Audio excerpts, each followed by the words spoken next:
여러분 안녕하십니까. 11월 29일 수요일의 MBN 뉴스와이드 오늘도 6분의 패널 모시고 시작하겠습니다. 어서 오십시오. 네, 안녕하십니까.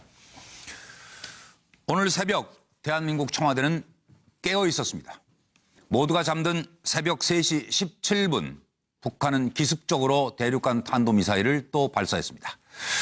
바로 2분 뒤에 이 사실은 대통령에게 즉각 보고됐습니다. 북한은 도대체 뭘 어쩌자는 건지부터 살펴보겠습니다.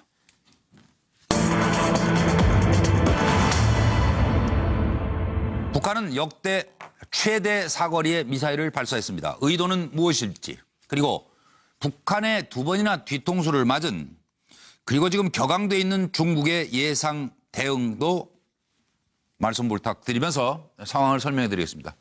75일간 잠잠했죠. 그러다 북한이 또 도발했습니다. 그러고 국가 핵 무력 완성을 오늘 선포했습니다.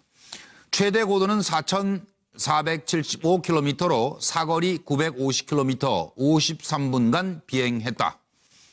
그리고 이것은 신형 ICBM 화성 15형이고 발사에 성공했으며 초대형 핵탄두 장착이 가능하다. 따라서 국가 핵 무력 완성이라는 역사적 대업을 이뤘다. 미국 본토 전역에 타격이 가능하다는 것이 북한의 발표였습니다.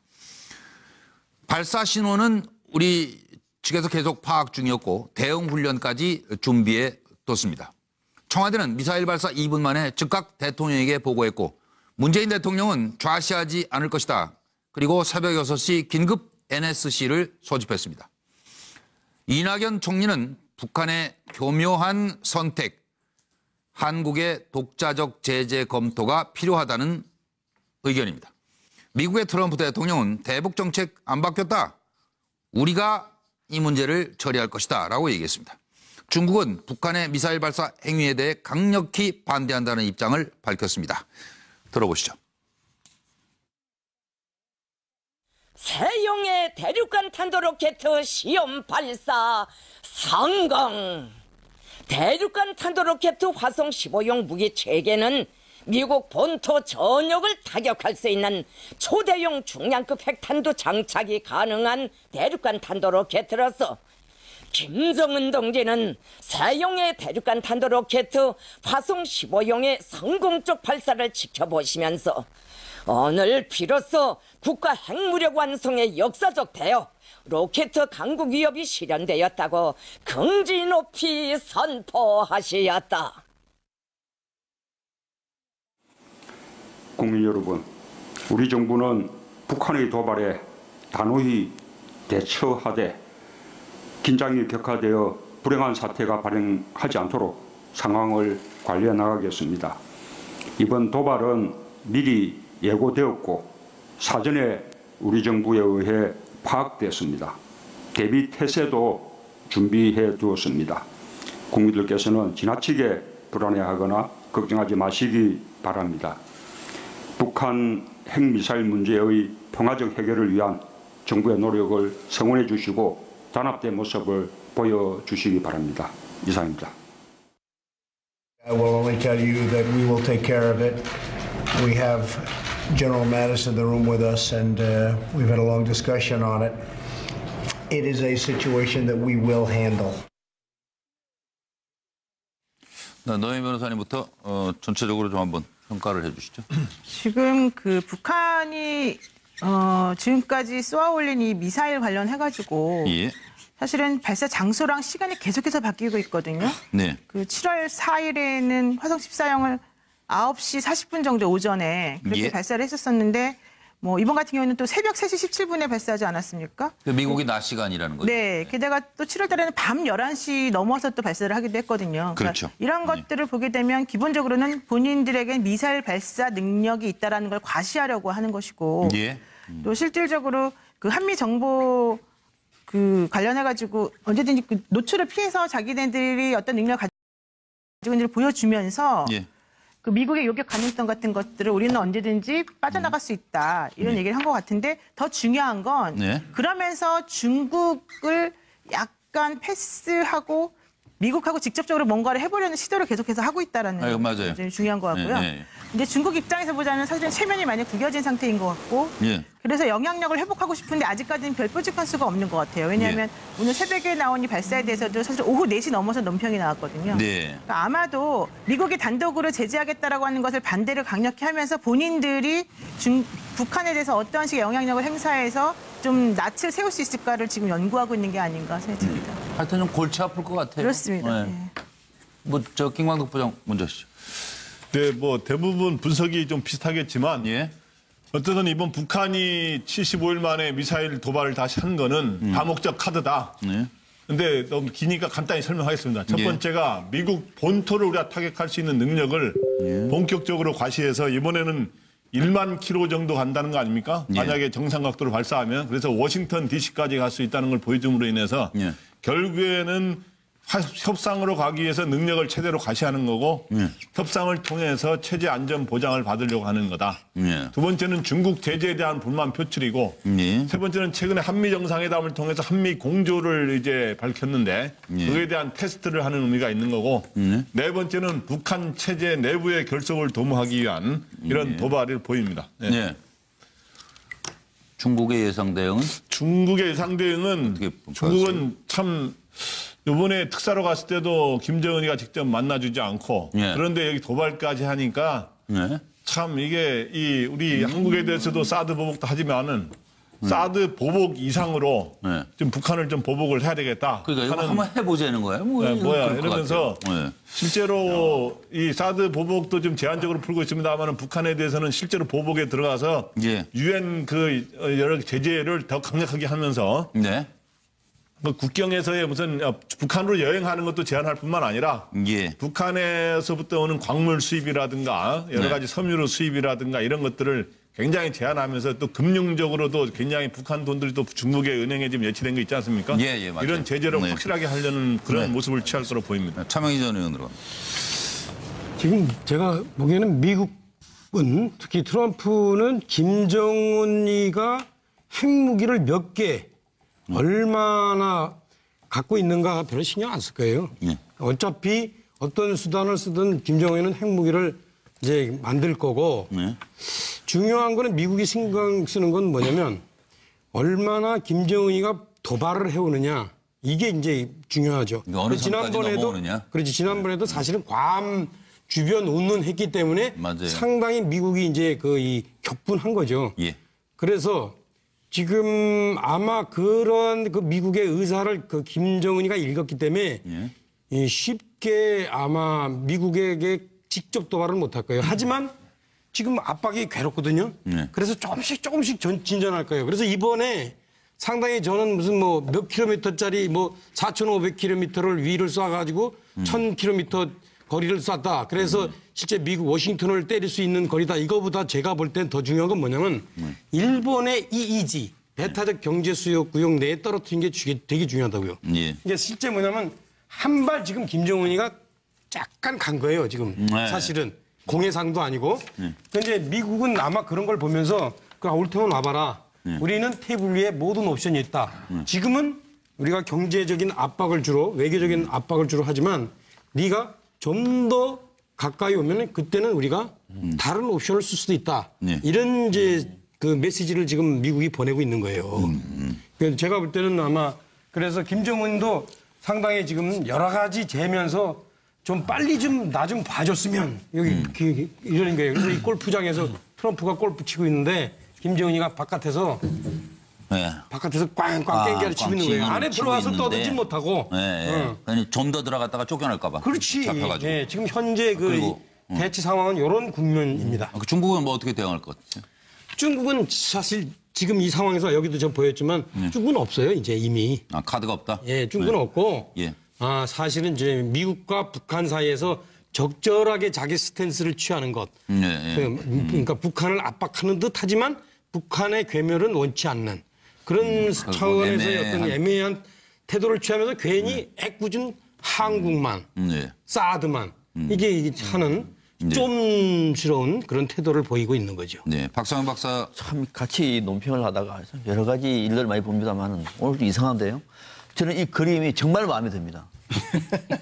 그림이 진짜 마음에 들어요. 시작은 이상하다고 그러는데 어떻게 아니 보통 안 맞거든요. 북한 문제와 관련해서는 거의 맞지 않습니다. 저쪽에서 서로가 인사만 쓰다가 보통 가고 그러는데 오늘은 이 그림이 진짜 마음에 들고 중국의 입장과 관련해서도 너무 마음에 들어요. 아이 겁나네. 아니 오늘은 그렇습니다. 자, 이거는 뭐냐면은 북한의 김정은의 의도는 가장 최고의 몸값을 만들어서 미국과 담판을 하겠다는 겁니다. 중국 빠지라 이거예요. 최고의 몸값이 뭘까요? 핵무력이 이제 완성된 겁니다. 마음만 먹으면 고각도로 4,400km예요. 정강각도 쓰면은 13,000입니다. 높이 올라가면서 봤지. 그럼요. 지금. 정상각도 쓰면 워싱턴 날아가는 거예요. 무섭지. 예. 이제 ICBM의 핵탄도 장착해서 우리는 날아가면. ICBM 완성을 했고 워싱턴이 끝난다 이거예요. 그렇죠. 자, 그러면 우리 이제 드디어 완성을 선포했어. 트럼프한테 어떻게 할래? 단판하자 이거예요. 중국은요? 빠져 이거예요, 중국은. 네. 그 얘기인데 거의 공감했습니다. 거의 비슷한 지금 시각이시고 김현성 부원장으로 갑니다. 네. 일단 저는 이 과정이 위기이긴 하지만 예고됐었고 잘 관리됐다. 그래서 발사하자마자 대통령의 2분 안에 보고가 되고 NSC가 열리고 원점 타격이 돼서 일단 아주 관리되고 있다, 위기가. 뭐 이걸 보여준 건 굉장히 유의미했다라고 좀 보는 거고요. 이미 27일에 정밀 타격 훈련 실시 권한은 대통령이 합참 의장에게 위임했다. 이렇게 지금 돼 있는 거 아니에요? 네, 그래서 아마 즉각 국민들도 진행이 된 거죠. 예전에 비해서는 훨씬 더 안심하고 있지 않을까라는 생각이 들고요. 다만 저는 이번 건을 보면서 늘 우리가 이제 한반도의 비핵화와 평화 체계를 위해서 제재와 압박과 동시에 대화를 해야 된다. 이런 얘기하지 않습니까? 그래서 그동안 사실 제재와 압박의 최강도 수순으로 가고 있어요. 유엔 안보리도 했었고 중국도 거기에 동참을 하고 테러 지원국으로 지정을 해서 경제 제재도 하고 지금 제재와 압박은 최고도로 가고 있는데 과연 병행을 하고 있다는 대화 문제는 어디까지 맞느냐. 지금 우리가 밖으로 알고 있는 것만 하면 중국이 춘따오를 보내서 특다를 보내서 얘기했던 그거 하나밖에 없습니다. 이 대화 노력은. 그래서 차제에 저는 조금 더 서로 분발해서 이 최근 중국이 대외 정책을 숨어서 이렇게 도광양해해서 분발 유의라고 바꿨다고 합니다. 시진핑 주석이 지난번 주석 당대회 이후에 이건 무슨 의미냐면 선두에 서지 않겠다라는 중국이 선두 국가를 이제 선명한 거예요. 그래서 숭따오를 보내고 한국의 사드 문제를 해결하고 그러면서 국제사회에 선두 국가가 되겠다라고 나서기 때문에 저는 이 문제도 더 적극적으로 중국이 개입하지 않을까 이후에 라는 생각이 들면서 알겠습니다. 조금 더 저는 의미 있는 모멘텀으로 보고 있습니다. 아, 그렇게 보시고요. 지금 서양호 소장 안 하셨네요. 서양호 소장 청와대에 계실 때가 어떤 정부였죠? 박근혜 정부 아니죠? 네, 노무현 참여정부 때 있었는데요. 이게 왜 여쭤보냐면 지금 일반 국민들도 조금 궁금해하실 것 같아요. 새벽 3시잖아요, 이게? 네. 그러면은 안 자고 있었다는 거 아니에요, 그럼 정 실장은? 그렇죠. 아니 그리고 이미 국정원과 안보실에서는 북한이 미사일 발사할 예후를 포착을 했기 때문에 비상 대기하고 있었다라고 합니다. 근데 합동참모본부하고 안보실에서 계속 보고 있었다는 거 아니에요? 그렇습니다. 미사일 발사 신호를. 네, 저는 그런데 그렇게 빨리 소집이 된다는 건 그럼 어떻게 해요? 자고 있다가라도 전화가 다 소재 파악이 돼 있는 거예요? 그렇죠. 그러니까 NSC에 소속돼 있는 NSC 위원들은 대통령이 NSC 소집을 하게 되면 지체 없이 참석해야 되기 때문에요. 그런 소재 파악들 다 하고 있고. 그때는 무슨 자전거 타고 보고하라고 그런 거 없었어요? 네, 아무튼 이번에 우리가 제대로 시적절하게 소집하고 대처를 한 것 같고요. 알겠습니다. 저는 북한의 의도는 동계올림픽 전에 마지막 도발이 아닌가. 이게 75일 만이라는 거에 유의할 필요가 있고요. 그리고 북한이 그동안 문재인 정부 들어서만 11번째, 그리고 올해 들어서 16번째인가요? 그러니까 올해 총 15번이고 미사일 20발 도발. 네, 그런데 아마 그러니까 동절기에 쏜 거에 손에 꼽을 정도로 없습니다. 그 얘기 뭐냐면 북한이 기술이 낙후돼서 저 ICBM 차량을 운반하는 차가 좀만 추워도 얼어버립니다. 그래서 잘 하지 않는데 한 건 뭐냐면 그만큼 다급했고 만약에 12월 넘어서 이것을 실험할 경우에는 평창 올림픽이 2월 초부터 시작되지 않습니까? 그러면 전 세계의 평화의 축전을 앞둔 올림픽 붐업을 찬물을 끼얹게 되면 세계적으로 고립될 수밖에 없습니다. 그렇기 때문에 자신들의 그 ICBM의 핵 고도화를 지킬 수 있다는 역량을 보여주는 시기가 지금이 그 제일 적정한 시기가 아닌가 싶어서 쏘았다는 생각이 들고요. 예. 저는 그렇기 때문에 중국에서 마지막으로 니네가 핵을 고도화한 것, ICBM에 탑재할 수 있는 걸 보여줬으니까 이제 됐다. 따라서 북한이 저는 중국이 북한에게 전격적으로 대화, 몸값으로 올린 만큼 올렸으니까 이제 대화로 나서라라고 압박해서 평창 올림픽을 전후로 해서 북한이 전격적으로 북미 간의 대화라든가 남북 대화에 나설 수 있도록 압박하지 않을까. 그럼 오히려 반전의 계기가 될 수 있다는 생각이 듭니다. 예, 정말 두고 볼 일이네요. 그 의견이 맞을지. 여당이시니까 하나만 여쭤볼게요. 근데 대통령이 3시 24분에 이 NSC 소집령을 내렸는데 왜 2시간 걸렸어요? 실제 소집되는 데까지 6시. 새벽 6시. 네, 왜 그런 거예요? 그거는 뭐 타고 좀 시간이 좀 걸리지 않겠습니까? 회의하려면? 에이. 금방 모이면 되지. 그거 뭐 다 지난 다음인데. 아니 뭐 서울 시내에 있고 하니까 뭐 1시간 정도 소요될 텐데. 오는 시간이 있고 그거는 뭐 오면서도 수시로 연락을 하고 온다. 일단 판단이 되는 미리 거죠. 징후를 알고 있었다며. 일단 NSC에서 조치를 하는 게 아니고 이미 조치는 다 됐고 NSC를 통해서 이후에 어떻게 할 것인지를 얘기하는 것이죠. 그러니까 그 뭐 NSC가 그 곧장 열렸냐 안 열렸냐 그렇게 중요한 문제는 아니죠. 추후 대응책에 대한 논의를 그리고 잘 됐는지 점검하고 이런 거죠. 이미 조치할 건 다 조치했는데. 원점 타격 훈련은 바로 3시 23분부터 21분간 도발 6분 만에 감행됐습니다. 다음 얘기로 넘어갑니다. 우병우. 오늘도 검찰 포토라인에 섰습니다. 오늘 밤이 지나면 우병우는 집으로 갈까요? 구치소로 갈까요? 보시죠.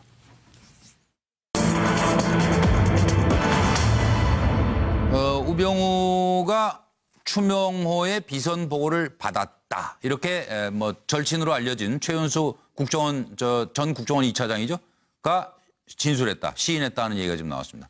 그리고 오늘 검찰 포토라인에서 우병우는 입을 열었습니다. 숙명이라는 얘기를 꺼냈습니다. 그의 운명은 어떻게 될까요? 일단 지금 들어온 속보가 있어서 소개해드리겠습니다. 서울 검찰이 우병우 불법 사찰을 방조한 혐의로 최윤수 전 국정원 2차장에 대해 국가정보원법 위반죄로 구속영장을 청구했습니다. 그리고 블랙리스트 지원 배제 명단 작성, 이석수 뒷조사 등의 혐의도 역시 같이 혐의로 보고 있고요. 우병우 불법 사찰 방조 최윤수 구속영장 청구했기 때문에 이 또한 이제 내일쯤 되면 이제 어떻게 결론이 나겠죠? 예. 첫 번째 드리는 질문은 네 번째 소환 우병우.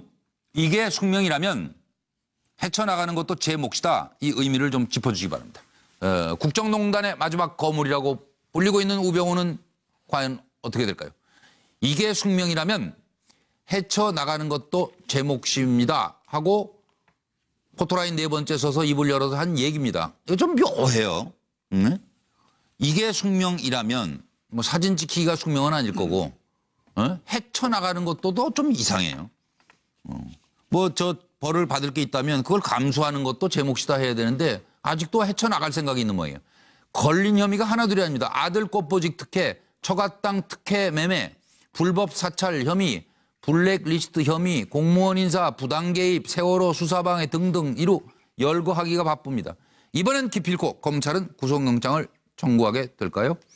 최윤수 전 국정원 2차장 지금 속보 전해드린 대로 구속영장이 청구가 됐는데 이렇게 진술한 겁니다. 추명호가 국장이죠. 전 국정원. 우병우의 비선 보고하는 거를 알고 있었다는 거예요. 네. 근데 그냥 그러려니 했다는 거죠. 뭐. 추명호 전 국장 민정수석실서 하라고 하니까 저는 한 건데요. 그 통상적인 업무 아니에요? 이석수 전 특감 감찰 섭섭하다고 저한테 항의했어요. 그리고 아들도 특혜잖아, 우병우. 이건 제가 확실히 알아요. 어떻게 될까요? 들어보시죠. 네 번째 소환인데 심경 한 말씀 부탁드리겠습니다. 지난 1년 사이에 포토라인에 네 번째 섰습니다.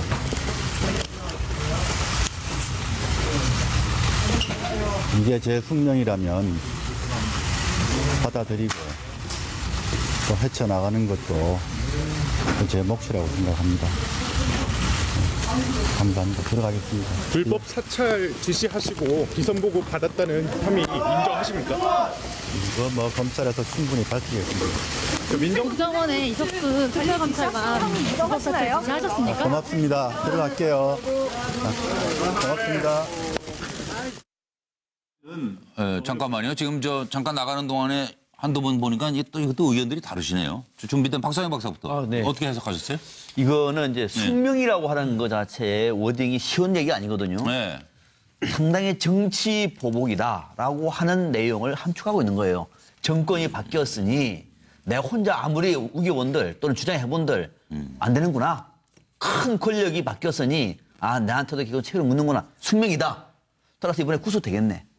라고 하는 생각을 갖고 있고 헤쳐나가는 것도 제 몫이다. 이 얘기는 뭐냐면은 자 정치 탄압 또는 지난 정권에 있는 인사들 탄압하는데 이거 누구한테 이제 바라겠느냐. 그 정권이 무너졌는데 내가 당당하게 임해 가겠습니다. 라고 하는 의지를 밝힌 것으로 저는 풀이하고 있습니다. 그래요? 노영희 변호사는 생각이 같으세요? 어떠세요?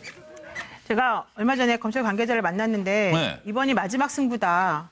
그렇겠죠. 예, 근데 더 이상 이번에도 만약에 안 되면 더 이상 안 한다 이제 이런 얘기를 한 걸로 지금 알고 있는데 네. 결론적으로 말씀드리게 되면 우병우 전 수석 입장에서는 포기하지 않고 끝까지 나를 잡아 넣고 싶은 게 이 검찰의 숙명이라고 한다면 내 숙명이 아니고. 네, 저는 최고 난이도의 마지막 관문을 헤쳐나가는 것은 내 몫이라고 생각한다. 그러니까 이번에 한번 마지막으로 한번 제대로 해보자. 그러나 붙어보자. 이전과는 달리 그럼에도 불구하고 이전과는 달리 구속될 가능성도 염두에 두고 있는 것처럼 지금 비치고 있고요. 그 리니지라고 하는 게임의 최고 난이도 그 제일 높은 레벨이 92레벨이라고 하거든요. 네. 이게 이제 그 가시라는 이름의 그 기사 캐릭터가 달성하는 레벨인데 저거 올라가는데 되게 오래 걸렸고 힘들어요. 근데 아마도 이 우병우 전 수석은 본인을 그런 식의 이 검찰이나 이 국정농단 관련된 사범에 대한 수사의 마지막 정점에 있는 그 최후의 일인으로 지금 생각하고 있는 게 아닌가 생각합니다. 그러니까 잘못이 있어서 받아들이겠다는 게 아닌 걸로 저 들렸거든요. 그렇게 보셨네요. 그리고 리니지 레벨은 어떻게 되세요? 저는 없습니다. 없어요? 잘 아셔서 한번 궁금해서. 서양호 소장 쓰셨어요? 네. 저는 뭐 잘 아시겠지만 우병우 전 수석과 검찰은 사실상 운명 공동체였죠. 그래서 검찰의 현직 검사가 우병우 전 수석에게 그 수사 속보를 검찰의 수사 방향을 알려주면서 대비책을 세워서 그동안 삼전 사기로 빠져나왔는데 아마 이런 들었더니 저런 들었더니 우리 검찰하고 민정수석, 우병우 수석은 만수한 드렁치기 얽혀진 들었더니 같은 운명체다. 이게 숙명이다. 헤쳐나가는 것도 제목이다라는 것은 우리도 이같이 얽혀 100년까지 누리리라. 그래서 몇 명이 내부 고발자들이 찍혀나가서 부지불식간에 압수수색하고 했지만 결국은 우병우 검찰은 영원할 것이기 때문에 공동명체로 나는 이번에도 빠져나간다라는 그런 것을 강하게 암시하는 게 아닌가 싶은 생각이 듭니다. 검찰공화국 대통령은 줄 아나 봐요. 뭐 한마디를 왜 여쭤보려고 그러는데 저기에서 우리가 누구를 말하는 거야? 검찰하고 우병우를 말하는 거예요. 그럼 같이 100년 해료를 한다고요? 네, 검찰하고 우병우가? 내부에 있는 검찰의 그 현재 적폐 검찰들을 뜻하는 것이겠죠.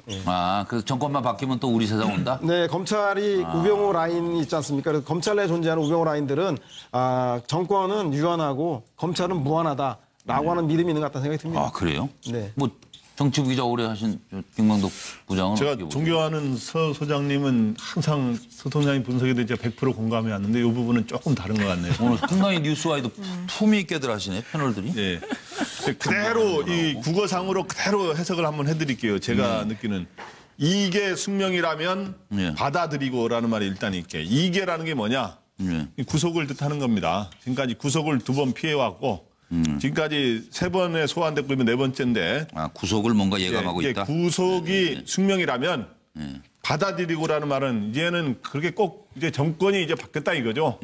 바뀌었고 그래서 이제 그동안 2번의 구속을 피했는데 이제 도도한 그 정권이 바뀌어서 도도한 강물이 흐르고 있기 때문에 내가 이제 나의 강물이 아니라는 거죠. 이제 3번째, 4번째 이 강은 내가 패싱을 하기 어렵다 이제. 그 레이저 눈빛이 오늘 긴 한숨을 쉬었대요. 그래서 오늘은 그전에는 기자들한테 레이저 눈빛을 줬다가 바로 표정에 드러납니다. 오늘은 긴 한숨을 쉬면서 말을 했다는 겁니다. 오늘. 바로 거기에 구속을 한다면 받아들일 수밖에 없는 상황이 됐다 원하지 않지만 그다음에 또 헤쳐나가는 것도 제 몫이다 하는 말은 뭐냐 하면 내가 구속을 안 해보려고 노력은 하겠지만 구속을 해도 당하든 안 하든 그거를 어떻든 헤쳐나가는 것도 나의 몫이다. 그래서 이제 어떻든 과거와 달리 구속이 가까이 왔음을 이제 어느 정도 절감하는 거고 그걸 피해보려고 노력하겠다는 뜻도 어느 정도 밝힌 그런 거로 보입니다. 그래서 어떻든 이번에는 마무리 이제 패싱하기가 어렵지 않을까 생각이 됩니다. 저기 누가 안 하셨죠? 김현성 부원장. 네. 그 최근 이 사건이 있기 전에 어떤 일이 있었습니까? 우병우 전 수석 관련해서 압수수색 있었지 않습니까? 그 당황스러운 차량, 핸드폰하고. 그 이유가 이제 우병우를 돕는 검찰 내에 핵심 관계자가 있다라는 쉽게 말하면 빨대가 있다라는 얘기였었는데요. 아마 이제 이때부터 좀 자포자기 심정이지 않았을까 저는 이제 이 얘기가 들어요. 그러면서 오늘 이제 나가면서 했던 얘기의 핵심은 저는 김광덕 본부장님의 앞부분은 동의해요. 그러니까 이건 이제 내가 내 스스로 할 수 있는 게 아니구나. 구속은 피할 수 없겠구나라고 했는데 이제 뒷부분에 헤쳐나가는 것도 내 몫이다. 이건 지금 상황이 뭔가 부당하고 내가 뭐 투사로서 이걸 이겨내겠다라는 뭐 그런 아주 오기와 아주 그냥 어찌됐든 그 지금까지 보여왔던 공감력 부족이 딱 나타나는 단어입니다, 사실.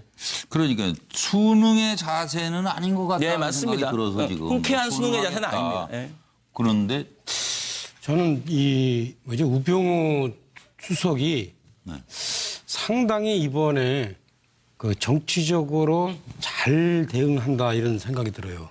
그러니까 저게 그냥 하는 소리가 아니라 이게 숙명이라면 이 사람은 그러니까 내가 이 개인적으로 빠져나갈 상황이 아니다 지금. 이건 상당히 나는 정치적으로 지금 공격을 받고 있다라는 메시지를 지금 주는 거예요. 듣는 사람한테.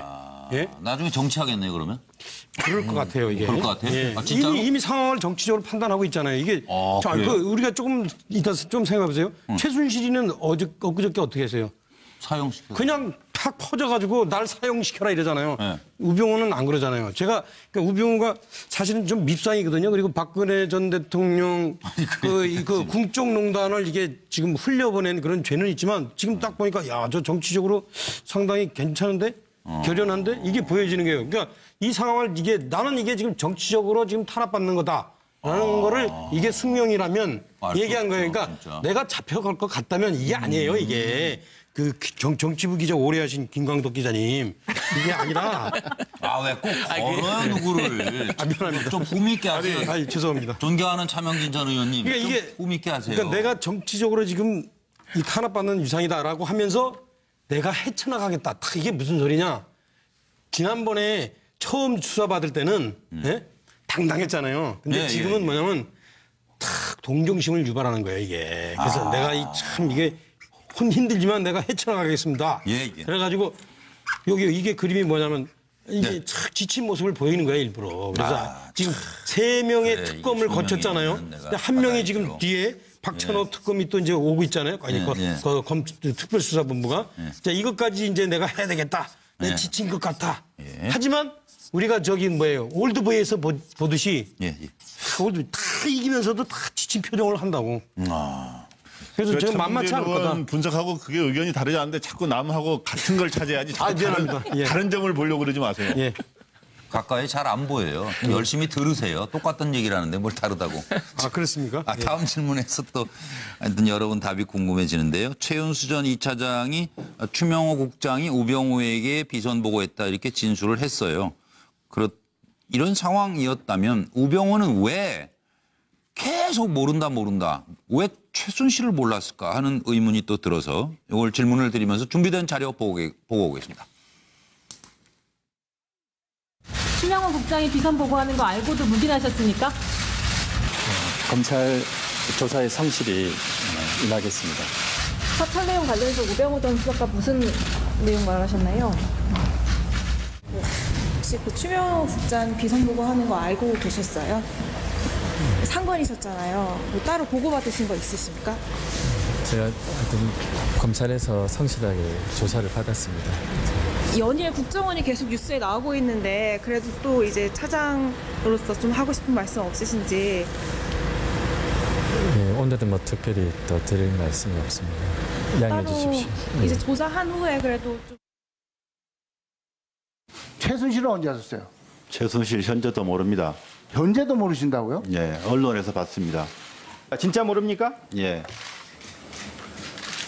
증인이 민정비서관실에서 일하게 한 것이 증인의 장모가 최순실에게 부탁해서 한 거라는 것을 여러 사람이 증언했는데도 모릅니까? 그렇지 않습니다. 그렇지 않습니까? 예. 존재는 언제 알았습니까? 정윤회 문건 사건 때 정윤회 씨의 부인이다. 뭐 그런 정도로 알고 그리고도 한 번도 본 적 없으시고요? 본 적 없습니다. 정윤회 문건 사건 때는 정윤회 씨가 청와대 비서관이나 행정관을 통해서 국정에 개입한다. 최순실 없이 정윤회가 있습니까? 두 분이 뭐 부부 사이라는 얘기는 들었습니다. 네, 이 문제는 준비된 분부터 뭐 길지 않게 박상현 박사님 준비되셨네요. 네. 국정원에서 청와대 주변의 인사들을 청와대 정무수실에 보고하는데 이 엄청난 사건과 관련해서 만약에 최순실 얘기를 뺐다고 얘기하면은 그건 국정원이 아니죠. 그죠? 그냥 동네에 있었던 조만의 일이 아니잖아요. 엄청난 국정농단 사건을 국가정보원이 최순실 얘기를 싹 빼고 청와대에 보고했다는 국정원이 아닙니다. 보고했겠죠. 보고했고 그러면은 우병우 전 수석은 맨 처음에 앞서 화면에 나왔습니다만 처음부터 최순실 모릅니다. 계속 이랬어요. 이제 와서 안다고 얘기하면은 어마어마한 판이 뒤집히는 거예요. 그럴 수 없는 거예요. 끝까지 최순실이요? 모르고 싶어요. 라고 하는 얘기를 하고 있는 겁니다. 예. 어떻게 보면 비선 보고 대상이 아니었는지도 모르죠. 뭐 좀 특별했으니까 최순실은. 뭐 김현성 부원장 생각. 예. 저는 뭐 이걸 이제 우병우 스스로 이게 돌려버리는 순간 이 어마어마한 헌법과 민주주의를 농단했던 국정농단에 주범이 같이 되는 거예요. 그래서 이제 저는 나는 종범이다. 그리고 아마 이제 저는 이분 머릿속에서는 계산기가 돌아갈 것 같아요. 이제 숙명처럼 구속을 받아들여야 된다라면 어떤 벌을 받는 게 가장 나한테 유리하냐. 형량에 있어서 내가 어떤 죄 정도는 받아야 가장 이제 이후에 내 행보에 좀 문제가 없냐라고 봤을 때 이런 헌법과 민주주의 농단에 발을 들여놓는 순간 미래가 없거든요. 우리 차명진 의원님 뭐 정치 한다고 예측하셨는데 이제 그 정치를 하더라도 이 민주주의 헌법을 농단했던 탄핵의 주범이다라고 하면 쉽지 않기 때문에 굉장히 이제 그런 부분에서 관리를 하고 있는 게 아닌가 싶습니다. 이게 관리 노영희 변호사님 보시기에 관리돼요? 네, 제가 봤을 때는 몰라야 되죠. 사실은 우병우 씨 입장에서는 최순실을 몰라야 되기 때문에 모른다라고 얘기하고 있는 거지. 당연히 알고 있겠죠. 근데 중요한 건 당연히 알고 있을 것으로 추정되는 이 상황을 왜 검찰이 제대로 입증을 못하냐 하는 거거든요. 그러니까요. 그게 가장 문제점이고. 답답해요, 진짜 어떻게 보면. 지금 검찰이 계속해서 영장 기각되고 지금 거의 지금 정말로 바닥까지 와 있다라고 스스로 생각들을 하고 있을 텐데 이번에 좀 제대로 입증을 해서 정확한 진실을 밝혀주시기를 정말 간곡히 부탁드립니다. 모를 수가 없다라는 거를 좀. 당연하죠. 그럼 저 서영호 소장 생각은?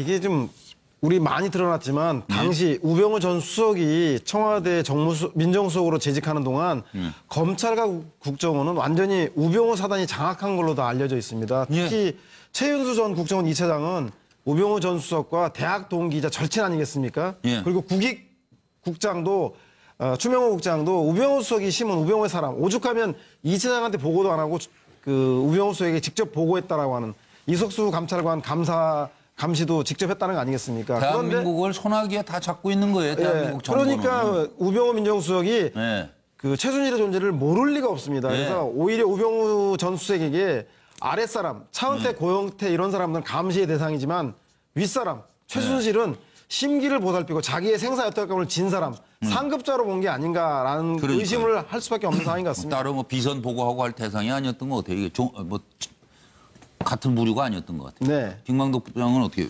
보셨어요? 우병우 전 수석은 최순실을 잘 알았을 거로 저는 보이고요. 근데 왜 그러면은 계속 모른다는 전략을 펴고 있을까? 그건 뭐냐면 자기가 민정비서관이 된 후에 민정수석이 됐죠. 그 과정에서 우병우의 장모하고 최순실의 어떤 친분 관계가 있었잖아요. 그 골프장 가서 골프 쳤다는 얘기는 다 나왔잖아요. 그래서 잘하시는. 네, 그러한 것들이 작용이 돼서 저는 됐을 거라고 보고. 근데 민정비서관을 하는 순간 처음부터 안 겁니다. 앞으로 박근혜 정부의 이게 화약고가 터진다면 그건 뇌가는 최순실이다. 그리고 이 소위 그걸 넘버1이라고도 하고 넘버2라고 그러는데 권력 서열.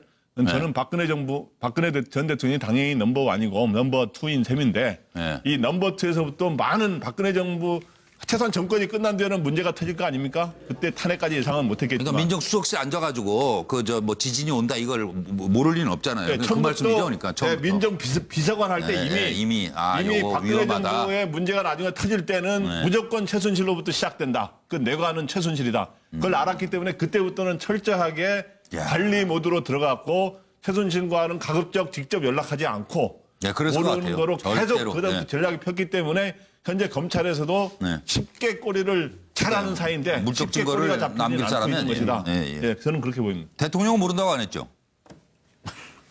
우병우가. 대통령도 모른다고 그럴 것 같은데 나중에? 박근혜 대통령 누구시죠? 그거는 모두 다 공개석상에서 다 본 사이잖아요. 그래서 그거는 말이 안 되는. 그러니까 자기 관리만 하지 말고 박 대통령 부장이 좀 더 박근혜 대통령 관리를 좀 잘해드렸어야죠. 그 생각이 들어서 하는 말씀이에요. 그리고 아까 먼저 부탁을 드렸더니 오늘 무슨 역작을 그리셨나? 시간이 좀 걸리셨네요. 아, 예. 뭘 그리신 거예요? 그 우병우가 최순실을 모르면 안 되죠. 저는 이제 최근에 우병우가 민정수석이라면 사실은 국정원으로부터 사실은 이 내정에 관한 보고도 저는 받아야 된다고 생각해요. 문제는 우병우가 그거를 악용하거나 이제 거기서 중요한 정보를 모른 척한 경우가 문제인데 저는 최순실이 이 경우에 해당된다고 봐요. 사실은 최순실에 대해서 충분히 알았음에도 불구하고 제가 볼 때는 아마 일정하게 최순실의 그 정보를 일부러 흘려버리지 않았을까. 그리고 그 흘려버리는 것으로서 충분히 커버할 수 있다고 생각한 거죠. 1차적으로 성공을 한 게 정윤회 문건 때 아니에요. 그죠? 그건 성공했죠. 성공했죠. 근데 그렇게 하면서 더 자신감이 있었던 거예요. 그래가지고 이 우병우가 공식적인 요 문을 통해서 최순실이 오가지 않고 비공식적인 문을 통해서 최순실이 오가도록 하고, 그죠? 그리고 다 쉽게 관리하는 얘기하면 거죠. 박근혜 대통령처럼 최순실에 관해서 박근혜 대통령과 달리 서면 보고를 안 받고 제가 볼 땐 구두 보고를 받았을 거예요. 그러니까 지가 혼자 나라 걱정 다 한 거예요. 최순실 대통령 위에 최순실이라고 박관천이 얘기했는데 아마 속으로는 그 뒤에 내가 있는데.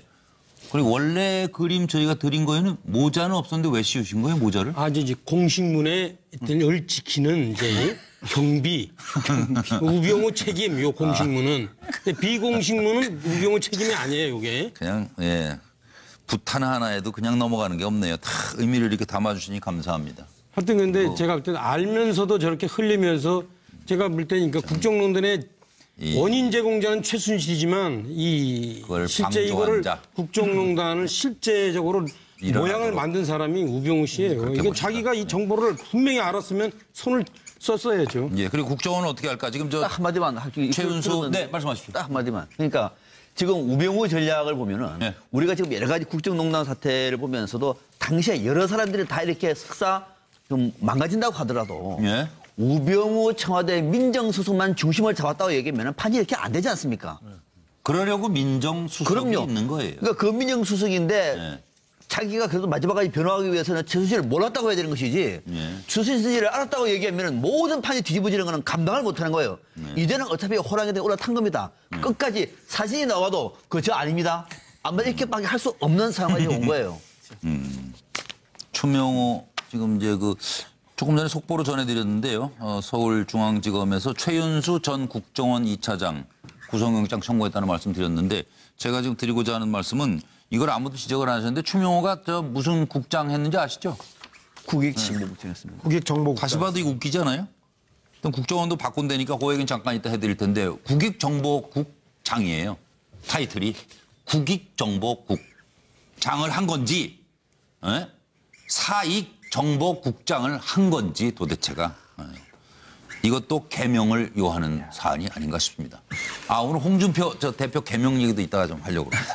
그러나 저러나 이렇게 우리는 6분 모시고 이렇게 하니까 우리 시청자들도 참 보시기 편안하고 하실 텐데 왜 사람을 피하실까요? 왜 정치를 하셨을까요? 참 어찌 보면 개인적으로는 인간적으로는 외로운 인생이시구나 하는 생각도 듭니다. 박 전 대통령 근황입니다.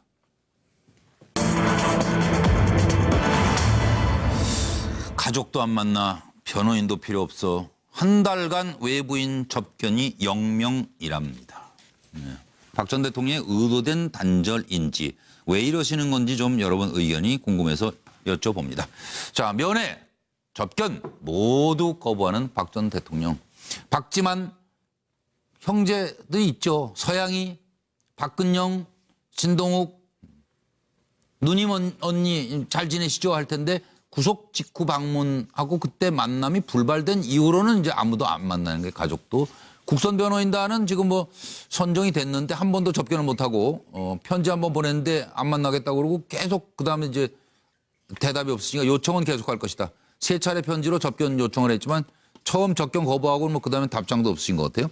그리고 윤 전 추도 지금 안 보인다는 거예요. 수감 당시 동행했고 접견 가능 지인으로 등록돼 있지만 영치금을 더 넣어야 했는데 어쩌나 할 것 같아요. 지금 계속 못 들어간다니까요. 그리고 유영하 변호사도 변호사 사임한 후에는 접견을 지금 못하고 있답니다. 병원비 240만 원을 대납했지만 못 뺀 지는 오래됐습니다.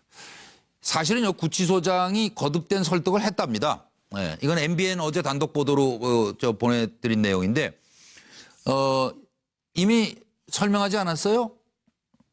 하면서 안 가겠다고 그러셨다는 거예요. 근데 사실은 이제 교도소장이 설득을 해가지고 이 두 분은 말을 들었대요. 96년에 교도소장이 설득해서 노태우, 전두환 두 전직은 재판에 나갔답니다. 네, 근데 박근혜 전 대통령은 안 나오시네요. 네, 들어보시죠. 한 말씀만 해주시죠. 박 의장님 화이팅! 화이팅! 네, 시 대표님!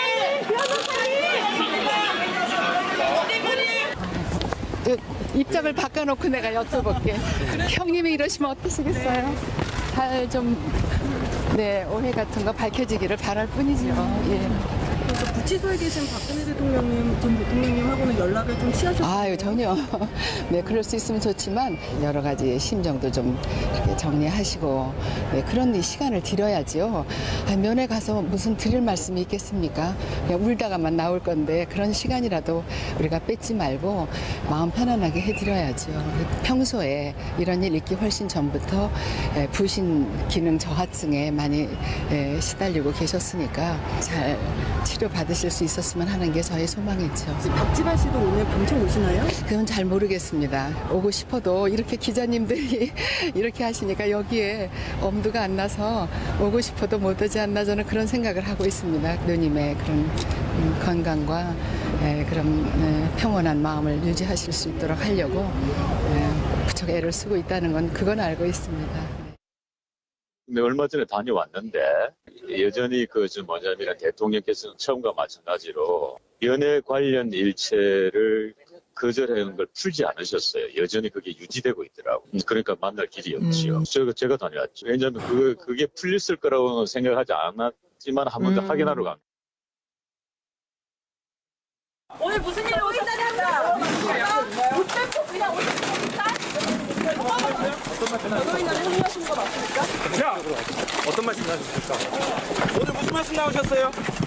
변호인단 합류하십니까? 한 말씀 해주십시오. 한 말씀 해주세요. 예, 박 전 대통령이 가족이나 뭐 측근들 일체 면회를 거부하고 있는 왜 그러는지.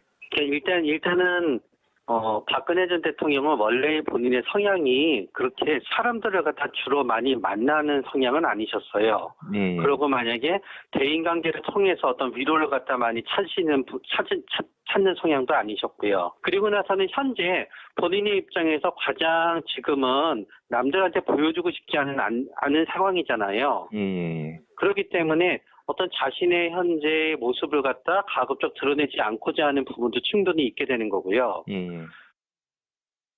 만약에 박근혜 전 대통령의 죄를 갖다 인정하고 선처를 요구하는 재판이다 그러면 그거는 박근혜 전 대통령의 입장에서는 받아들이나 안 받아들이나 결과는 마찬가지인 재판이거든요. 그렇기 때문에 변호인도 만날 필요가 없고 이전에 그렇게 좋지 않았던 관계였던 사람들을 가서 이 마당에 만날 필요도 없고 그렇다고 생각하게 되면은 접견을 할 사람이 결과적으로 없게 되는 거지요. 이건 누가 먼저 하시는 게 좋을까요? 노영희 변호사? 네. 심리학 박사 수료 노영희 변호사.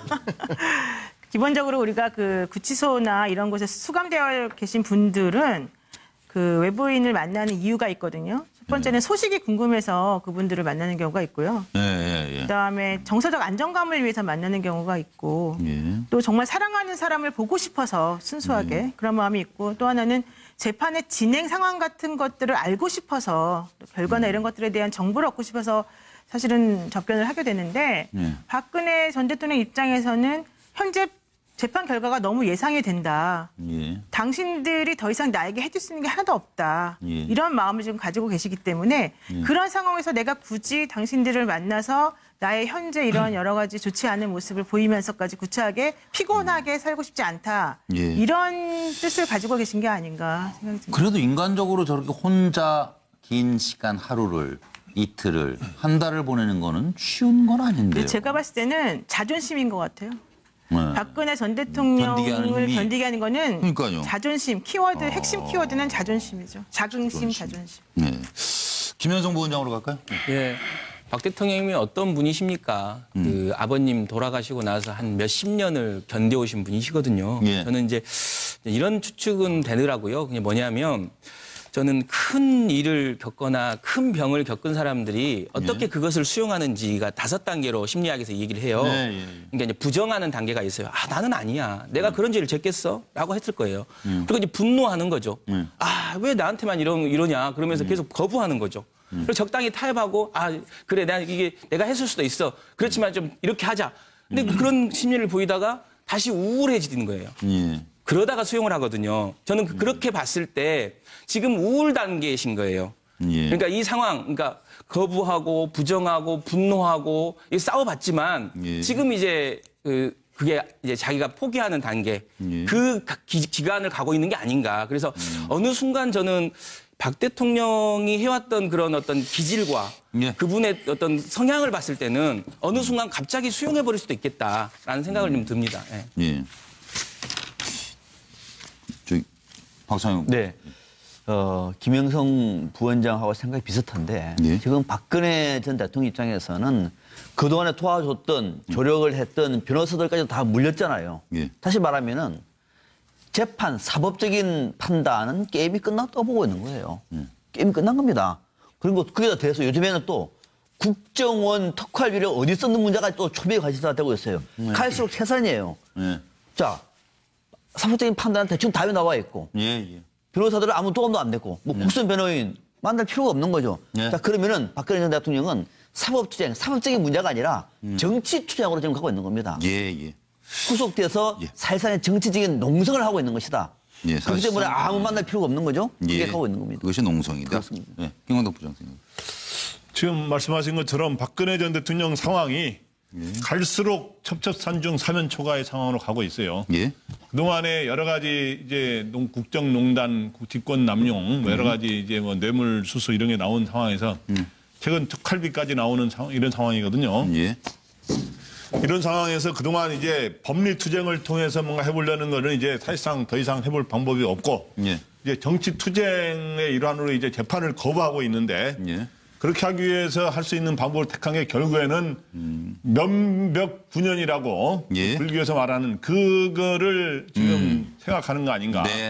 그야말로 벽만 쳐다보게 되는 거죠. 사람을 안 만나니까 교도소에서.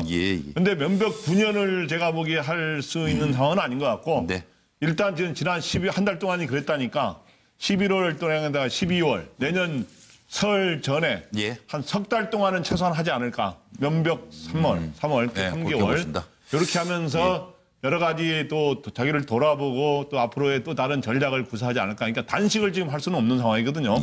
그러니까 근데 이제 박근혜 전 대통령이 1980년부터 정계 입문한 1998년까지 18년 동안 은둔의 세월에 익숙해 있기 때문에 또 청와대로 대통령 재직 중에도 또 안방에 많이 있었다는 거 아니에요, 혼자서. 그렇기 때문에 이렇게 혼자 벽을 쳐다보고 있는 거에는 굉장히 익숙해 있는 게 아닌가 또 생각이 됩니다. 차명희 전 의원 생각은? 박근혜 전 대통령의 현재 목표는 자신의 죄를 경감하는 게 아니에요. 자신의 무죄를 입증하는 거예요. 그런데 현재 1심에서는 본인이 보기에 그동안에 여러 가지 재구속된 거 이런 것들을 볼 때 1심은 포기한 거예요. 여기서는 나에게 무죄를 내리지 않겠다. 그러면서 상당히 깨끗하게 여기서 좀 더 잘 보여서 내가 죄를 깎이겠다 이런 생각을 안 하고 아예 여기 보세요. 국선 변호인까지도 그래 너는 그냥 거기 있어 하면서 2심을 준비하는 거예요. 근데 2심을 준비하기 위해서는 어떻게 해야 되느냐. 긴 시간을 견뎌야 되는 거예요. 지금의 온갖 굴욕과 여지 모욕 그다음에 실망 이런 거를 참고 견뎌내는 건데 다들 말씀하셨듯이 18년을 견뎌냈기 때문에 본인에게는 아마 제가 볼 때 2심까지 견뎌내는 건 그렇게 어렵지 않을 것 같아요. 오히려 바깥에 있는 사람들이 이제 되게 조마조마하는 것 같아요. 제가 보니까. 다만 박근혜 전 대통령도 요즘에 시간을 참 안 가는 것 같아요. 그래서 요즘에 무슨 책 읽는지 아세요? 영어로 된 콘돌리자 라이스라는 책을 읽는데요. 콘돌리자 라이스에 대한 책. 그러니까 이건 얼마 전에 우리가 대망이라는 책 읽는다고 그랬는데 제가 볼 땐 대망이라는 책 다 안 봤을 거예요. 그게 건수가 되게 많잖아요. 60권인가 그래요, 그게. 3부까지. 안 보고 시간이 안 가니까 그 영어로 된 거. 책 다른 걸 바꿨는데. 영어로 된 거를 이렇게 이제 보는가 봐요. 그래서 그렇게 해서 이제 시간을 아마 장기전을 준비하는 것 같다. 이거는 근데 제가 볼 때 법적으로 정치적으로 다 본인을 위해서는 그 의미가 있는 것 같아요. 교정당국 얘기로는 매일 30분씩 걷기 운동하고 거동은 가능한 상태라고 합니다. 다음 얘기로 갈 텐데요. 서영호 소장. 이런. 거의 비슷한 의견인 것 같아요. 왜냐하면 독야청청 코스프레라고요. 오히려 대규모 매머드 변호인단을 꾸리고 주변에 접견을 많이 하고 정치적 공세를 자유한국당에서도 강화한다면 오히려 본인에게 불리하다 생각하고 접견도 거부하고 재판도 거부하면서 스스로 나약하고 혼자뿐인 사람으로 자신을 코스프레해서 오히려 소나무의 푸름은 겨울에 알 수 있다라는 얘기가 있듯이 소나무의 푸름 즉 박근혜 전 대통령의 정치적 생명은 영원하다. 겨울 이 혹한의 정치 보복기에서도 나는 나 홀로 견뎌낸다라고 하는 오히려 그런 것을 강조하기 위해서 법리 대응을 포기하고 정치적 공세를 강화하는 듯한 그래서 오히려 모든 것을 거부하고 고립을 선택한 게 아닌가 그런 싶은 생각이 듭니다. 잘 들었습니다. 이제 큰 기관에 계신 분들은요 가끔 큰 착각들을 하고 사시는 경우가 있는 것 같아요. 국정원도 일단 국민이 있어야 존재하는 건데 말이죠. 들여다보겠습니다. 이게 이제 박근혜 정부 국정원에서 이런 일을 했다는 거 아니에요? 국정원 댓글 수사해가지고 골치 아픈 것보다 그 원세훈 전 원장 개인 비리로 들어가는 게 낫다. 이래가지고 검찰하고 거래를 시도했다. 이런 의혹이 또 불거져 나왔습니다. 그래서 왜 원세훈 개인 비리로 검찰에 빅딜 제의했을까? 의도는 무엇인지 그리고 당시 원세훈의 알고 있었을까요? 원세훈의 속내 이렇게 여쭤보면서 상황 설명해 드리겠습니다. 원세훈 속죄악 만들기 프로젝트의 진실. 2013년 4월에 보고서가 작성됐는데 국정원 댓글 수사 무마를 위해서 원세훈 전 원장 개인 비리가 있다. 이렇게 해가지고 병합 수사되도록 빅딜을 모색해야 합니다. 다음 조직적 개입, 직원 연루 이건 반드시 차단해야 됩니다. 원세훈 혼자만 잡혀가라 이거죠. 원 전 원장 개인 비리 사건이 터지면 파장이 커지고 속죄안 카드는 소진될 것이다. 라는 아주 노력을 많이 한 보고서가 만들어졌는데 이걸 가지고 이제 빅딜을 시도한 거죠. 검찰 수사팀 관계자 그 정식 개통 통하지 않은 자료 받잖아요. 그래가지고 아예 성사조차 되지 않았던 일이랍니다. 검찰은 법과 원칙대로 국정원 댓글 수사 기소 지시하고 2013년 6월 4일 원세훈 전 원장은 국정원법 공직선거법 위반으로 불구속 기소됩니다. 그리고 2013년 7월 10일 원세훈 억대 수수 의혹 이 개인 비리로 구속됐습니다. 그럼 이 어디서 나온 얘기냐? 당시 검찰 관계자는 이거 건설업자 비리 이건 검찰이 자체적으로 인지 수사한 것이다. 국정원발 이건 듣지도 못했다. 이렇습니다. 들어보시죠. 우리 증인께서 국정원장으로 재직하면서 소위 문재인 후보를 비롯해서 야권 후보들을 비난하면서 이들의 정치 권력 차단을 강조하는 등 선거 개입을 다수 지시했다. 이렇게 공소장에 기재가 되어 있거든요. 그 부분에 대해서 어떻게 생각하시나요? 전혀 그런 사실이 없고 취임사에서도 보니까 국정원 직원들의 엄정 중립 이걸 강조했는데 맞는가요? 맞습니다. 그리고 이번 대통령 선거 기간 중에 박근혜 후보를 지지해라, 문재인 후보를 떨어뜨려라 이런 지시를 한 적이 있습니까? 국정원의 조직 구성상 그런 얘기를 할 수 있는 조직이 아닙니다. 1심 재판에서 그 공직선거법 위반과 관련해 가지고는 그 무죄로 해주신 데서는 아주 저는 뭐 옳은 판단해 주셨다고 감사히 생각하고 있고 국정원법 위반에 대해서는 어디까지나 저희가 뭐 정치 개입을 하는 것이 아니고 저 북한에서 계속 뭐냐면 우리나라 국가 정책을 여러 형태로 비난을 해왔기 때문에 거기에 대한 우리가 대응을 했는데 사실상 구체적으로 뭐 우리가 무슨 뭐 인터넷 댓글을 쓴다든지 뭐 하는 그런 건 몰랐다고 지난번에 최후 진술에서도 저 말씀드린 바 있습니다. 이 선거법은 무죄가 나왔고 국정원법은 유죄가 나왔잖아요. 재판 결과 받아들이십니까? 아니 그러니까 항소심에서 우리가 발표했습니다.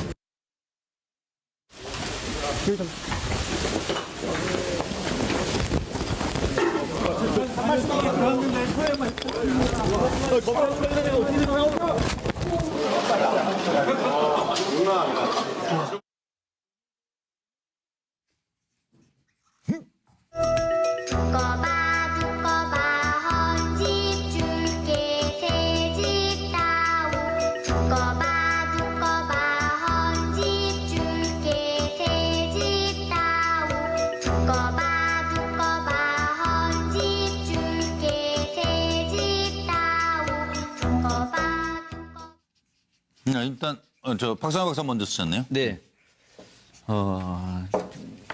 네, 지금 원세훈 전 국정원장과 관련해서 국정원 입장에서는 개인 비리로 끝내고 싶은 거죠. 국정원의 문제, 국정원 조직의 문제를 가는 것은 어떤 경우에도 국정원은 반대하겠죠. 마침 지금 이 문제를 틀 수는 없으니까 원세훈 전 원장의 개인 비리가 있어요. 그걸 끝내자. 그런데 원세훈 전 원장 입장에서는 나를 뭘로 보지? 아주 괘씸한데? 내가 그 국정원 조직인데? 라고 하는 생각을 하고 있는 거죠. 당초에는 원세훈 전 원장도 사건이 여기까지 가려고 생각을 안 했던 겁니다. 여기까지 간다고 했으면은 어쩌면 딜이 됐을지도 몰라요. 그렇죠. 안 간다고 봤기 때문에 버티다가 하나, 둘, 세 개 뻥 터져버린 겁니다. 그러니까 왔다 가는 사람으로 보는 거예요. 그 기관에서는. 김현성 부원장님. 이 사건이 어떤 사건이었습니까? 사실 잘 생각해 보십시오. 그 당시에 국정원과 군이 댓글을 달아서 대통령을 당선시켰다. 부정선거다. 그래서 당선 무효가 될 수 있었어요. 그러니까 정권의 안위에서는 절대적이었습니다. 그래서 이분들은 당선 무효만은 막아야 된다라는 게 절체절명의 과제였을 겁니다. 그래서 결국은 딜을 한 거죠. 그 당시에 그걸 막으려고 얼마나 갖은 노력을 했습니까? 이번에 문건에 나왔듯이 그 검찰 수사팀에게 정무 감각이 없다. 눈치도 볼 줄 모른다 그 사람들이. 그래서 갈아버려라. 하고 윤석열도 그때 갈렸던 거 아닙니까? 그래서 그렇게 중차대한 사건이었습니다. 그런데 지금 보니까 윤석열 검사가 그때 없었으면 이게 뒤에 불거져 나올 수가 없었고 그렇죠. 그냥 덮였죠. 어떻게 보면. 그렇죠. 그래서 저는 이 문제는 당선 무효를 막기 위한 국정원과 검찰 간에 큰 딜이 있었을 거라는 생각합니다. 노영희 변호사님. 지금 원세훈 전 국정원장이 재직했던 시기가 2009년 2월부터 2013년 3월이거든요. 네. 그 바로 다음에 온 사람이 남재준 전 국정원장이에요. 2013년 3월부터 2014년 5월까지.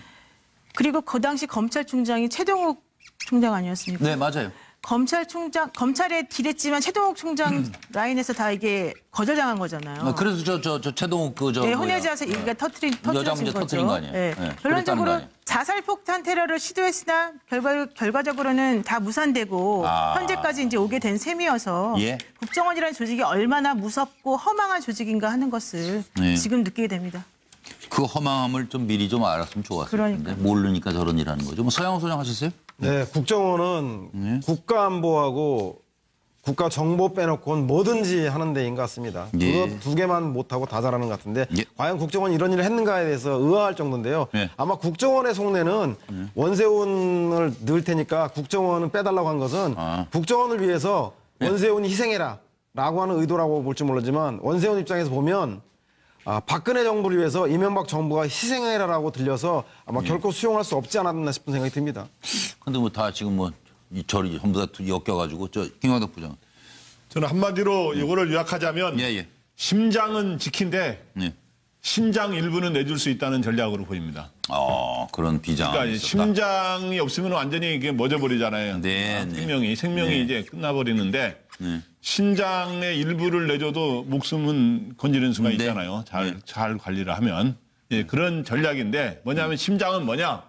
박근혜 정부의 박 대통령 자신과 바로 국정원을 뜻하게 되고 심장 일부는 원세훈의 개인 비리. 이제 이걸 내놓으면서 무슨 말이냐 하면 댓글이 문제가 되면은 이게 결국 선거 부정의 문제가 되고 그러다 보면 박근혜 대통령 당선에 대한 정당성 여부 거의 국기문란 이렇게 돼버리면서 선거 불복의 여러 가지 논거가 될 수 있기 때문에 그것만은 막아야 된다 하면서 그런 전략을 편 거로 보입니다. 그리고 하여튼 원세훈 원장은 그걸 대충 흐름을 알고 권력이라는 게 이런 거라는 게 한번 실감했을 겁니다. 권력 무상이죠. 뭐 차명희 전 의원님. 기본적인 내용이 저도 똑같아요. 그래서 이 국정원 조직에 마크가 있는데 그 마크를 저는 이렇게 상징해봤어요. 거기 동물이 용하고 사자가 나오는데 오히려 이렇게 바꿔야 되지 않나. 서로가 서로를 잡아먹는 뱀으로. 그렇죠?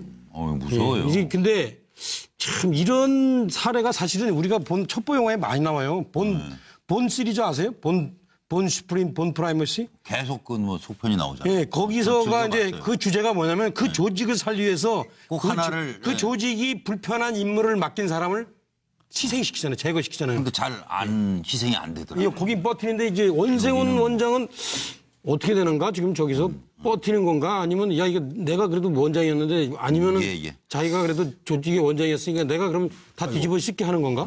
모르겠어요. 그리고 요거 하나 누가 국정원이 지금 18년 만에 이름을 바꾼다고 그러는 거죠? 대외안보정보원으로 바꾼다. 지금 이런 얘기가 나오고 있는데 뭐 바람직한 역할에 대해서 한두 분만 서영호 소장부터.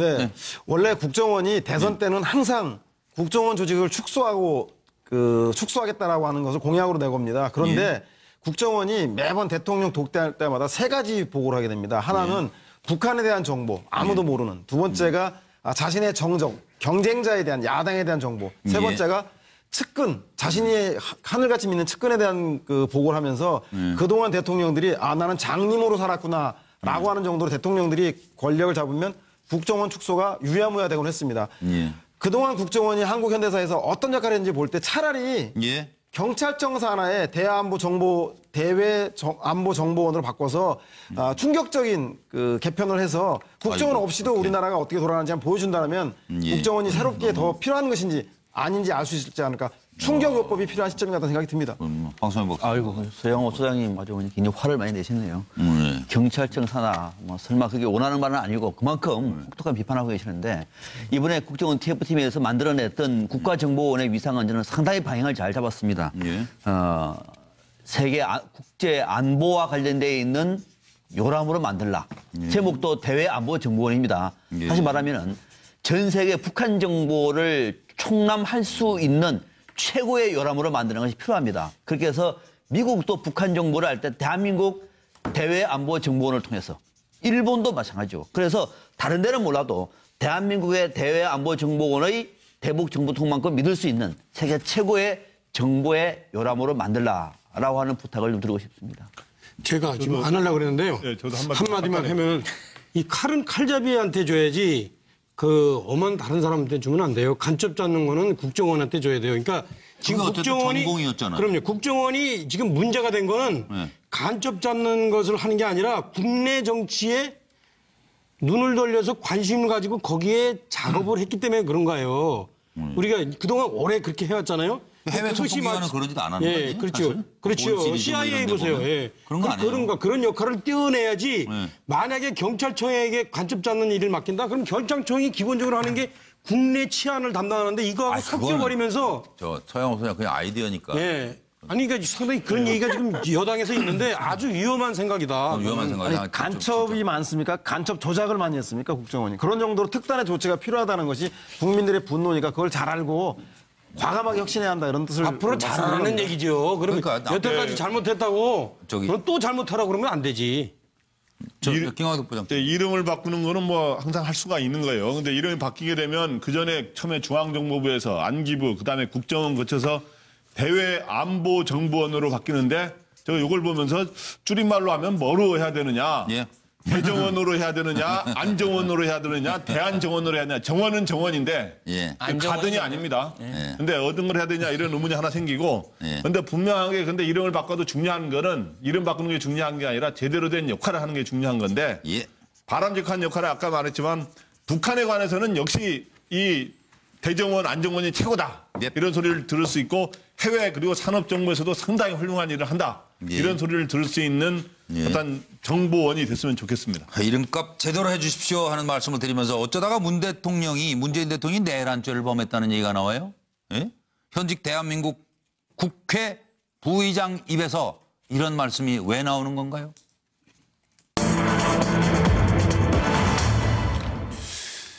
현직 국회 부의장의 색깔론 아니냐. 심재철 의원이 이틀 연속 문재인 대통령 내란죄를 주장하고 있는데 여기에 대한 여러분의 시각을 짧게 듣고 넘어가도록 하겠습니다. 상황은 이렇습니다. 이틀 연속 뜬금없는 심재철 의원의 내란죄 발언이다. 왜 나올까? 문재인, 임종석, 서훈, 윤석열 법치 파괴의 내란죄로 고발해야 합니다. 그러자 더불어민주당에선 사과하고 부의장직 사퇴하라. 물타기도 정도껏 해야지. 뭐라고 말했냐면 문정부 내란죄 혐의에서 자유로울 수 없다. 현 정부의 적폐청산 TF 명백한 헌정질서 문란이다. 그리고 물리적 폭동 아니라 이념적 폭동도 내란죄 성립이 가능하다. 이렇게 이제 본인은 해석을 하셨고 적폐청산 자료 공개하면 사퇴해야 된다. 내란죄란 법적으로 이렇게 정의되어 있습니다. 형법 제87조에 국토를 참절하거나 국헌을 문란할 목적으로 폭동한 자입니다. 폭동한 자. 수괴는 거의 사형까지 처할 수 있습니다. 이런 어마무시한 죄입니다. 우원식 원내대표 아닌 밤중에 홍두깨 대꾸할 가치도 못 느낀다. 노회찬 의원 내란죄, 정신착란죄, 정신재란 의심 임채정 전 국회의장, 국회 부의장이 어떻게 이렇게 함부로 말을. 내 귀가 의심스러워요. 비정상이에요. 시민단체 심재철 명예훼손혐의로 고발. 들어보시죠. 현재 문재인 정부가 적폐청산이라는 미명으로 여러 행정부처에 과거사 진상조사위원회를 설치해 벌이고 있는 일은 실질적으로는 조사가 아니라 수사를 하고 있으며 더욱이 위와 같은 적법 절차를 명백하게 위배한 잘못된 행위입니다.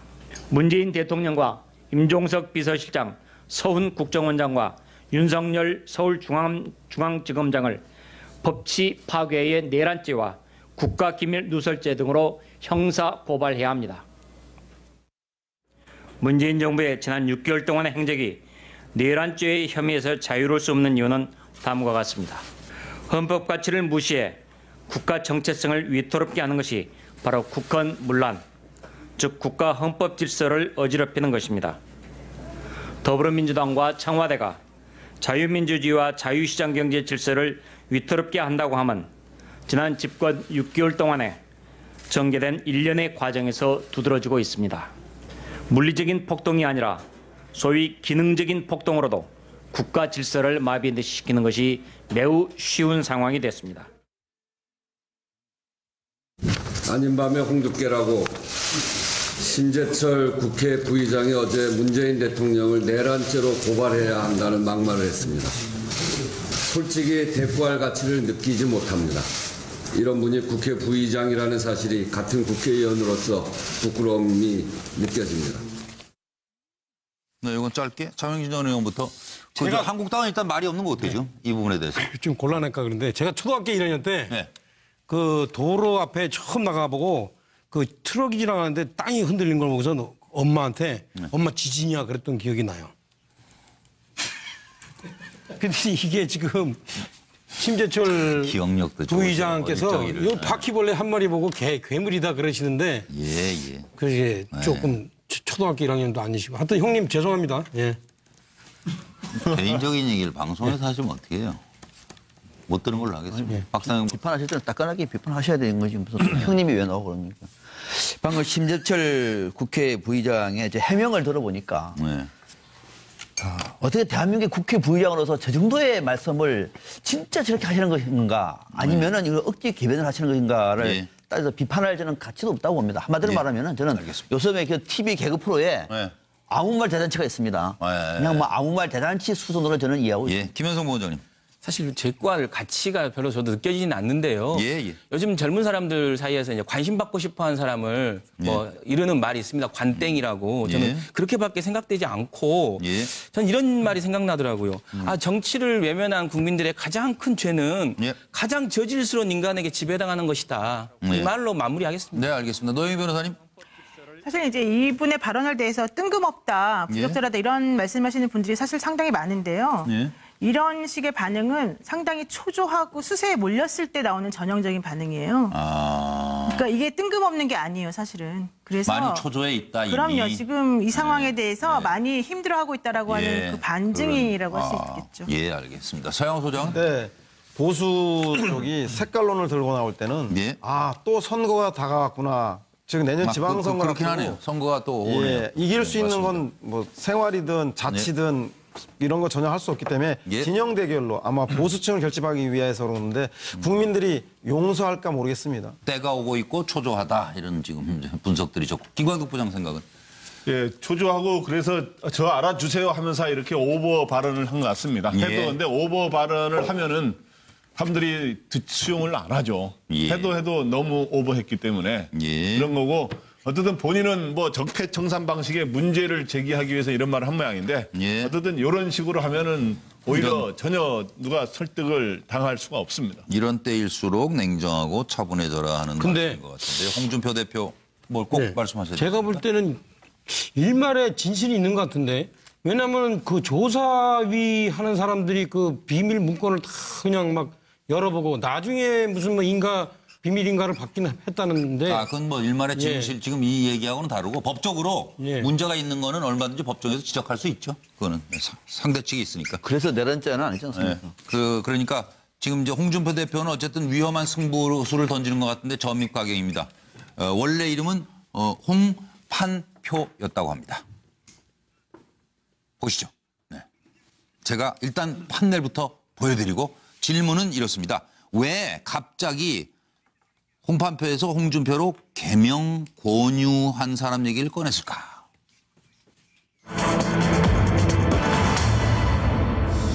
홍판표가 홍준표가 된 이유 가지고 지금 자유한국당 때 아닌 개명 논쟁으로 시끄럽습니다. 이 얘기가 왜 이렇게 나온 건지 좀 여쭤보면서 지금 내가 개명 권유했고 개명 허가도 내가 얻어줬어요. 이렇게 얘기를 하고 다녔다는 거예요. 이주영 의원이.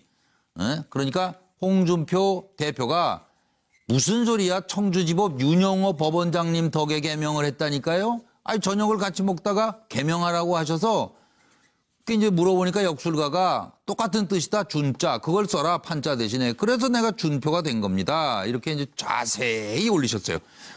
그리고 오늘 새롭게 이제 정무수석이 된 한병도 신임 정무수석이 찾아오니까 우리 당 의원들 자꾸 잡아가지 말아요. 그리고 수석이 칼춤을 오래 추면 국민들도 식상해. 이렇게 얘기하셨답니다. 들어보시죠.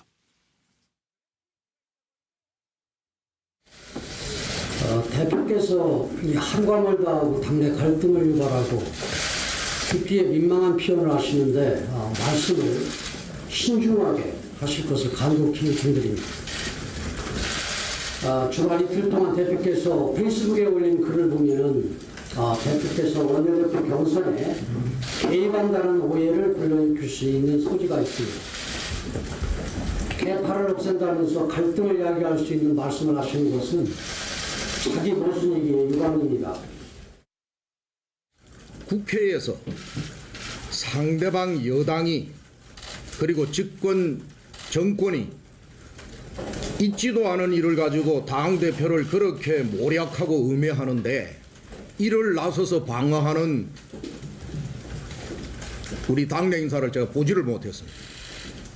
그리고 대표의 정치적 수사를 막말이라고 폄하하고 우리 당내에서부터 대표에 대한 예우를 좀 갖춰주실 것을 촉구합니다. 칼춤도 오래 추면 국민들이 식상합니다. 개강하고 그리고 우리 의원들 좀 자꾸 잡아가지 마. 네, 이건 아주 짧게 한 말씀. 김광덕 부장부터. 쉽게 말하면 최근에 원내대표 경선에서 부상하고 있는 이주영 의원을 견제하기 위한 발언이다. 이주영 의원이 이제 평소에 저도 듣고 그랬었는데 홍준표가 홍판표 검사 시절에 홍판표에서 홍준표를 이른바 그런데 내가 권유하고 그랬다 하는 말을 하고 다녔어요. 네, 그러셨다면서요. 그 말을 부정함으로 있어 그 사람 이주영 의원이 권고한 게 아니라 당시에 법원장이 권고해 준 거다. 이렇게 함으로써 이주영 의원의 말의 신뢰성을 떨어뜨림으로 인해서 견제하려는 게 아닌가 이렇게 생각이 됩니다. 서영호 소장. 네.